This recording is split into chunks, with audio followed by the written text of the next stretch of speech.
کہ ہمیں شرمندگی ہے کہ ہم نے اس جیسے قاضی کے لیے تحریک چلائی تھی. میں آج اس کو بدترین چیف جسٹس کا لقب دیتا ہوں. خدا آج پاکستان کے 76 سال میں جو یہ مسودے کی صورت میں پاکستان کے انصاف کے نظام پہ ڈاکہ مارنے کی کوشش کی گئی، یہ 76 سالہ تاریخ میں یہ بدترین قسم کا ڈاکہ تھا.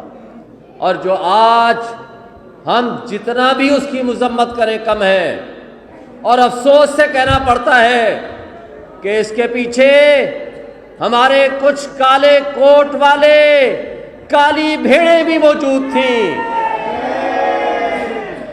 اور اس میں کوئی شک نہیں کہ 2007 سے 2009 کی تحریک کے درمیان بھی کچھ کالی بھیڑیں پی سی او کے جج بن کے آپ کو دھوکہ دے کے نکل گئے تھے.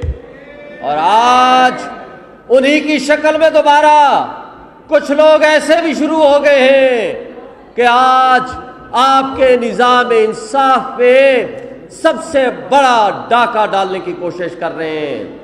ہماری اسٹیبلشمنٹ نے پکے کے ڈاکوں کو مینڈیٹ چوری کرا کے ڈاکہ ڈلوا کے اپنے ٹاؤٹوں کو پارلیمنٹ میں جا کر مسلط کرا دیا ہے. اور پھر وہ کہتے ہیں کہ ان کے ذریعے وہ تبدیلیاں لے آئی جائیں، آئین میں ترمیم کر دی جائے جس کے ذریعے پاکستان میں ایک ادارہ رہ گیا ہے، وہ ہے نظام انصاف اور سپریم کورٹ اور ہائی کورٹ یا جوڈیشری، جس کی طرف آج ہماری عوام آنکھ اٹھا کر دیکھتی ہے، آس اور امید سے دیکھتی ہے، کیونکہ پارلیمنٹ اور جمہوریت کو انہوں نے تماشا اور ڈرامہ بنا دیا ہے. ہمارے ملک کی بیوروکریسی کو غلام بنا لیا ہے.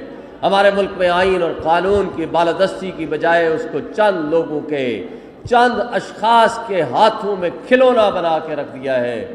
لیکن وہ انصاف، وہ منصف جو سپریم کورٹ سے ہمیں انصاف مل سکتا ہے، آپ آج اس کو ٹوتھ لیس کر کے ڈسٹرکٹ اینڈ سیشن جج کے لیول پہ لے آنا چاہتے ہیں.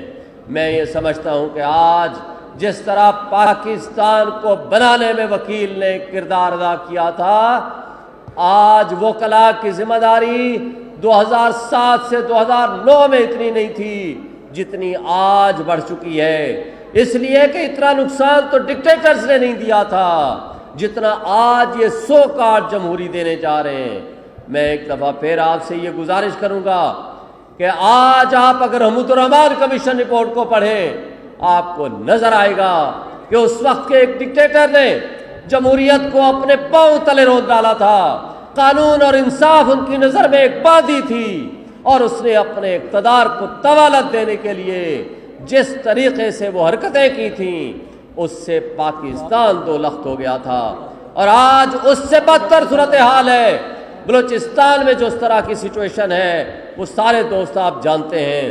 خیبر پختونخوا کی صورتحال آپ کے سامنے ہے. آج پورے پاکستان میں جس طرح چار دیواری کی پامالی ہو رہی ہے، اس سے بدترین سچویشن پہلے کبھی نہیں آئی. لیکن اب یہ انصاف کے راستے میں رکاوٹیں اپنی جو وہ اسٹیبلشمنٹ سمجھتی ہے، وہ ہے سپریم کورٹ آف پاکستان اور ہائی کورٹ کے جس جج کو چاہیں جو ان کے مطابق فیصلے نہیں کرے گا، اس کو ٹرانسفر کر کے سزا کے طور پر دوسری ہائی کورٹ بھیج دیا جائے گا، اور سپریم کورٹ کو ایک سبارڈینیٹ کورٹ بنا کے ڈسٹرکٹ اینڈ سیشن جج لیول کی بنا کے بٹھا دیا جائے گا، اور ہینڈ پیک ججز آئینی سو کارڈ عدالت بنا کے وہاں بٹھا دیں گے.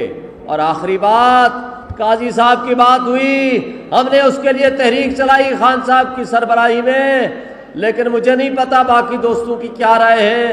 لیکن میں کہنا چاہتا ہوں کہ ہمیں شرمندگی ہے کہ ہم نے اس جیسے قاضی کے لیے تحریک چلائی تھی.